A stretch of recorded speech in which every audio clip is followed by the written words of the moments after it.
بسم الله الرحمن الرحيم، والصلاة والسلام على أشرف المرسلين. السلام عليكم ورحمة الله تعالى وبركاته. سنتم سلسلة دروس دورة احتراف المونتاج باستخدام برنامج ووندرشير فيلمورا. وأما اليوم فسيكون عندنا درس هو حسب طلب متتبعي القناة. أحدهم قال لي كيف لي أن أدمج الفيديوهات الخاصة بي. فكثير منا يحتاج إلى توثيق مناسباته أو حفلاته أو أعياده، فيعطي الهاتف لشخص لكي يصور، ولكن الشخص يصور ويقطع التصوير، يصور ويقطع التصوير، يصور ويقطع التصوير، وبذلك بدلا من أن يكون لديك فيديو واحد للمناسبة فتجد فيديوهات كثيرة. الآن في هذا الشرح سنرى كيف نجمع فيديوهات كثيرة في فيديو واحد. تابعوا معي. أول شيء تفتح البرنامج، ثم كما فعلنا في المرة الماضية تجلب الفيديوهات المراد عمل المونتاج لها أو المراد تجميعها داخل البرنامج.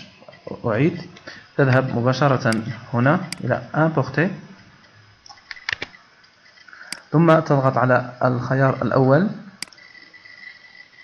وتذهب إلى الكمبيوتر لاختيار الفيديوهات. مثلا أنا أريد أن على سبيل المثال أن أجمع هذا الفيديو،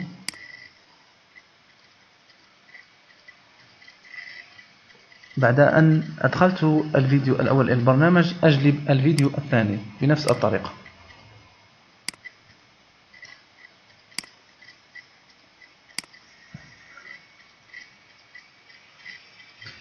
ها هو الفيديو الثاني في داخل البرنامج. أول ما تقوم به هو الضغط على علامة الزائد،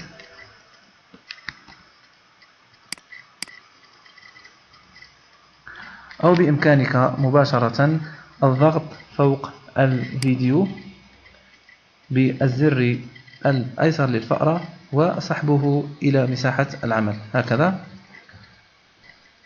وتقوم بنفس السحب مع الفيديو الثاني.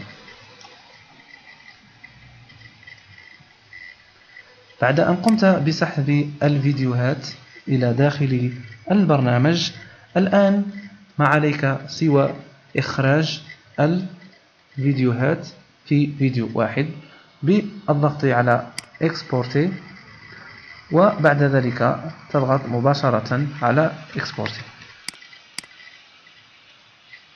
بعد ضغطك على Exporter تترك البرنامج يقوم بعمل المونتاج أو بعمل تجميع فيديوهاتك التي كانت في فيديوهين أو ثلاث أو أربع. المهم سأشير إلى أمر آخر. سألني البعض كيف لي أن أقدم فيديو على الثاني. مثلا كما تلاحظون هذا هو الفيديو الأول، وهذا هو الفيديو الثاني.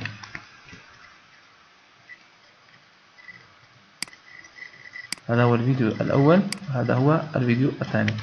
أنا إن أردت أن أجعل الفيديو الثاني مكان الفيديو الأول فما علي سوى الضغط على الفيديو الثاني بالزر الأيسر للفأرة، وأبقي على أصبعي ضاغط على الزر الأيسر.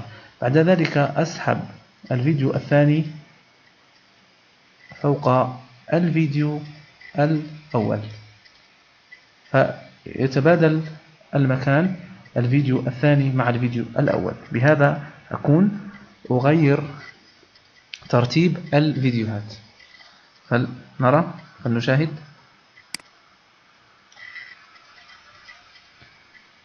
ها هو الفيديو الثاني أصبح في مكان الفيديو الأول، والفيديو الأول أصبح هو الثاني كما تشاهدون. أتمنى أن لا أكون قد أطلت عليكم الشرح. هذا كان درسا بسيطا، وفي الدروس القادمة سنرى دروسا تحتاج إلى التركيز، منها الكتابة باللغة العربية داخل الفيديو، وكيف تسوي انتقالات بين فيديو وفيديو آخر، وكذلك كيف تضع مؤثرات على فيديوهاتك. إن أعجبك الشرح فما عليك سوى ترك تعليق أسفل الفيديو. وأتمنى أن يكون الدرس القادم من سلسلة دروس برنامج الاحتراف وندرشير في المرة من اختياركم. وما بقي لي إلا أن أقول لكم رمضان كريم وكل عام وأنتم بألف خير. أتمنى أن يكون هذا الشهر شهر رحمة وشهر مغفرة علينا وعليكم. والسلام عليكم ورحمة الله تعالى وبركاته.